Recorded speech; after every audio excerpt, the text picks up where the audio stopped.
ನಮಸ್ಕಾರ, ಎಲ್ಲರಿಗೂ ಸ್ವಾಗತ. ಇವತ್ತು ನಾವು ಒಂದು ತುಂಬಾನೇ ಆಳವಾದ ಪ್ರಶ್ನೆಗೆ ಉತ್ತರ ಹುಡುಕೋಕೆ ಪ್ರಯತ್ನಿಸೋಣ. ಅದು ಒಂದು ಪುರಾತನ ಕಥೆಯ ಮೂಲಕ. ಯೋಚನೆ ಮಾಡಿ ನೋಡಿ, ನಮ್ಮ ಸುತ್ತಮುತ್ತ ಎಲ್ಲವೂ ಚೆನ್ನಾಗಿದ್ರೂ, ಖುಷಿ ಅನ್ನೋದೇ ಇದ್ರೂ ಯಾಕೆ ಕೆಲವೊಮ್ಮೆ ಅದನ್ನ ಅನುಭವಿಸೋಕೆ ಆಗಲ್ಲ? ಈ ಒಂದು ಪ್ರಶ್ನೆ ಇದೆಯಲ್ಲ, ಇದು ಇವತ್ತಿನ ನಮ್ಮ ಕಥೆಯ ಕೇಂದ್ರಬಿಂದು. ಹಾಗಿದ್ರೆ ಈ ಪ್ರಶ್ನೆಗೆ ಉತ್ತರ ಎಲ್ಲಿದೆ? ಬನ್ನಿ, ಇದಕ್ಕಾಗಿ ನಾವು ವಿಂಧ್ಯ ಪರ್ವತ ಶ್ರೇಣಿಗೆ ಹೋಗೋಣ. ಅಲ್ಲಿಂದ ಬಂದಿರೋ ಒಂದು ಚಿಕ್ಕ ಕಥೆ ನಮ್ಗೆ ಒಂದು ದೊಡ್ಡ ಉತ್ತರ ಕೊಡಬಹುದು. ಈ ಕಥೆಯ ಮೂಲ ಸಚಿತ್ರ ಬಾಲಕಥಾಯೇಂ ಅನ್ನೋ ಒಂದು ಮಕ್ಕಳ ಪುಸ್ತಕ. ಆದ್ರೆ ಇದ್ರೊಳಗಿರೋ ಪಾಠ ಇದೆಯಲ್ಲ, ಅದು ಮಕ್ಕಳಿಗೆ ಮಾತ್ರ ಅಲ್ಲ, ನಮ್ಮೆಲ್ಲರಿಗೂ ಅನ್ವಯಿಸುತ್ತೆ. ಸರಿ, ಕಥೆ ಶುರುವಾಗೋದು ಹೀಗೆ. ಈ ಪರ್ವತದ ಮೇಲೆ 2 ಇರುವೆಗಳಿದ್ವು.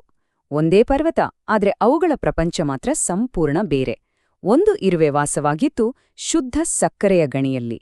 ಇನ್ನೊಂದು ಇರುವೆ ಅದು ವಾಸವಾಗಿದ್ದಿದ್ದು ಒರಟು ಉಪ್ಪಿನ ಗಣಿಯಲ್ಲಿ. ಒಂದು ದಿನ ಏನಾಯ್ತೋ, ಈ ಸಕ್ಕರೆ ಗಣಿಯ ಇರುವೆಗೆ ತನ್ನ ಉಪ್ಪಿನ ಗಣಿಯ ಗೆಳತಿ ನೆನಪಾದಳು. ಅವಳನ್ನ ಕರೆದು, ಬಾ ಗೆಳತಿ, ನಮ್ಮ ಮನೆಗ್ದಾ, ಇಲ್ಲಿರೋ ಸಿಹಿ ತಿಂದ್ರೆ ನಿನ್ನ ಜೀವನಾನೇ ಬದಲಾಗತ್ತೆ ಅಂತ ಪ್ರೀತಿಯಿಂದ ಆಹ್ವಾನ ಕೊಡ್ತು. ಗೆಳತಿಯ ಆಹ್ವಾನವನ್ನು ಒಪ್ಕೊಂಡು ಅತಿಥಿ ಇರುವೆ ಬಂತು.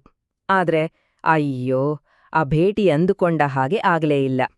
ಸಕ್ಕರೆ ಗಣಿಗೆ ಬಂದ ಉಪ್ಪಿನ ಇರುವೆಗೆ ಅಲ್ಲಿನ ಹೊಳಪು ನೋಡಿ ಕಣ್ಣು ಕುಕ್ಕಿ ಹೋಯ್ತು. ವಾವ್ ಅಂತ ಅಂದ್ಕೊಂಡು ದಿನಪೂರ್ತಿ ಅಲ್ಲೇ ಸುತ್ತಾಡಿ ಸಿಕ್ಕಿದ್ದನ್ನೆಲ್ಲ ಹೊಟ್ಟೆ ತುಂಬಾ ತಿಂದೇ ತಿಂತು. ಆದ್ರೆ ಸಂಜೆ ಆಗ್ತಿದ್ದಾಗೆ ಕಥೆನೇ ಉಲ್ಟಾಯ್ತು. ಅತಿಥಿ ಇರುವೆ ತನ್ನ ಗೆಳತಿ ಮೇಲೆ ಗಂಭೀರ ಆರೋಪ ಮಾಡ್ತು. ಏನು ಸಖಿ, ನನ್ಗಿಷ್ಟು ದೊಡ್ಡ ಮೋಸ ಮಾಡ್ಬಿಟ್ಟಲ್ಲ, ನಿನ್ನತ್ರ ಸಕ್ಕರೆನೇ ಇಲ್ವಲ್ಲ, ಆಮೇಲ್ ಯಾಕೆ ನನ್ನನ್ನ ಕರೆದೆ ಅಂತ ಕೇಳೇಬಿಟ್ಟು. ಇದನ್ನ ಕೇಳಿ ಆತಿಥೇಯಿರುವೆಗೆ ಶಾಕ್. ಅಯ್ಯೋ, ಏನಿದು, ಸುತ್ತಲೂ ಇರೋಡೆ ಸಕ್ರೆ, ಇದು ಇವಳಿಗೆ ಯಾಕೆ ಸಿಹಿಯಾಗಿ ಅನಿಸ್ತಿಲ್ಲ ಅಂತ ತಲೆ ಕೆಡಿಸ್ಕೊಂಡ್ಬಿಡ್ತು.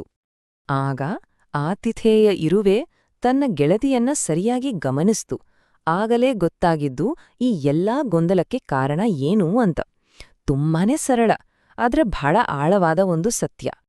ಆ ಸತ್ಯ ಬೇರೇನೂ ಅಲ್ಲ.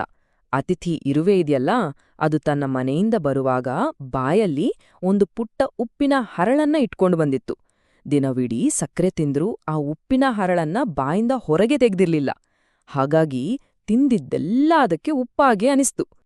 ನೋಡಿ, ಈ ಕಥೆ ಕೇವಲ ಇರುವೆಗಳದ್ದಲ್ಲ, ಇದು ನಿಜವಾಗ್ಲೂ ನಮ್ಮೆಲ್ಲರ ಕಥೆ. ನಮ್ಮ ಜೀವನದ ಅನುಭವಗಳಿಗೆ ಇದೊಂದು ಅದ್ಭುತವಾದ ರೂಪಕ. ಹಾಗಿದ್ರೆ ಇದರ ಅರ್ಥ ಏನು? ಇಲ್ಲಿ ಸಕ್ಕರೆ ಅಂದ್ರೆ ಜೀವನದಲ್ಲಿ ಸಿಗುವ ಸಂತೋಷ ಅಥವಾ ದೈವದ ಕೃಪೆ. ಆ ಉಪ್ಪಿನ ತುಂಡಿದೆಯಲ್ಲ, ಅದೇ ನಮ್ಮ ಹಳೆಯ ಅಭ್ಯಾಸಗಳು, ನಮ್ಮ ಸಂಸ್ಕಾರಗಳು, ಅಂದ್ರೆ ನಮ್ಮ ಮನಸ್ಸಲ್ಲಿ ಗಟ್ಟಿಯಾಗಿ ಕೂತಿರೋ ನಂಬಿಕೆಗಳು. ಇನ್ನು ಆ ಇರುವೆ, ಅದು ಬೇರೆ ಯಾರೂ ಅಲ್ಲ, ಇದು ಎಷ್ಟು ಚೆನ್ನಾಗಿ ಹೇಳತ್ತೆ ಅಲ್ವಾ? ನಮ್ಮ ಸುತ್ತ ಎಷ್ಟೇ ಖುಷಿ ಇರಬಹುದು, ಎಷ್ಟೇ ಅವಕಾಶಗಳಿರಬಹುದು, ಆದ್ರೆ ನಾವು ನಮ್ಮ ಹಳೆಯ ಅಭ್ಯಾಸಗಳೆಂಬ ಆ ಉಪ್ಪಿನ ತುಂಡನ್ನ ಬಿಡಲಿಲ್ಲ ಅಂದ್ರೆ ಆ ಯಾವ ಖುಷಿಯನ್ನೂ ನಾವು ಅನುಭವಿಸಕ್ಕಾಗಲ್ಲ. ಸರಿ, ಹಾಗಾದ್ರೆ ಈ ಕಥೆಯಿಂದ ನಾವು ಕಲಿಯಬೇಕಾದ ಅಂತಿಮ ಪಾಠವಾದ್ರೂ ಏನು? ಇಲ್ಲಿ ಕೆಲವು ಮುಖ್ಯವಾದ ಪಾಠಗಳಿವೆ, ಕೇಳಿ. ಮೊದಲನೇದು, ನಮ್ಮ ಹಳೆಯ ಅಭ್ಯಾಸಗಳು ಅಂದ್ರೆ ನಮ್ಮ ಸಂಸ್ಕಾರಗಳು ಹೊಸ ಖುಷಿಗಳನ್ನ ಅನುಭವಿಸೋಕೆ ಅಡ್ಡಗಾಲ್ ಹಾಕಬಹುದು. ಎರಡನೇದು, ಇವತ್ತಿನ ಸಿಹಿಯನ್ನ ಸವಿಬೇಕಂದ್ರೆ ಮೊದಲು ನಿನ್ನೆಯ ಕಹಿಯನ್ನ ಬದಿಗಿಡಬೇಕು. ಮೂರನೇದು, ಸಂತೋಷ ಅನ್ನೋದು ಎಲ್ರಿಗೂ ಸಿಗುತ್ತೆ, ಆದ್ರೆ ಅದನ್ನ ಪಡ್ಕೊಳ್ಳೋಕೆ ಮನಸ್ಸು ತೆರೆದಿರ್ಬೇಕು ಅಷ್ಟೇ. ಕೊನೆಯದಾಗಿ ಮತ್ತು ಬಹುಶಃ ಎಲ್ಲಕ್ಕಿಂತ ಮುಖ್ಯವಾಗಿ, ನಮ್ಮ ಬಾಯಲ್ಲಿ ಯಾವ ಉಪ್ಪಿನ ಹರಳಿದೆ ಅಂತ ಮೊದಲು ನಾವು ಗುರುತಿಸಬೇಕು. ಇದಕ್ಕೆ ಆತ್ಮಾವಲೋಕನ ತುಂಬಾನೇ ಮುಖ್ಯ. ಹಾಗಿದ್ರೆ ಕೊನೆಯದಾಗಿ ನಾವೆಲ್ಲರೂ ನಮ್ಮನ್ನೇ ಕೇಳ್ಕೊಳ್ಬೇಕಾದ ಪ್ರಶ್ನೆ ಇದು. ನಮ್ಮ ಜೀವನದ ಸಿಹಿಯನ್ನ ನಾವು ಪೂರ್ತಿಯಾಗಿ ಸವಿಯೋಕಾಗ್ತಿಲ್ಲ ಅಂದ್ರೆ ಅದಕ್ಕೆ ಕಾರಣವಾದ ಉಪ್ಪಿನ ತುಂಡು ಯಾವುದು? ಯಾವ ಹಳೆಯ ಅಭ್ಯಾಸ ನಮ್ಮ ಸಂತೋಷಕ್ಕೆ ಅಡ್ಡಿಯಾಗಿದೆ? ಸ್ವಲ್ಪ ಯೋಚಿಸೋಣ ಅಲ್ವಾ?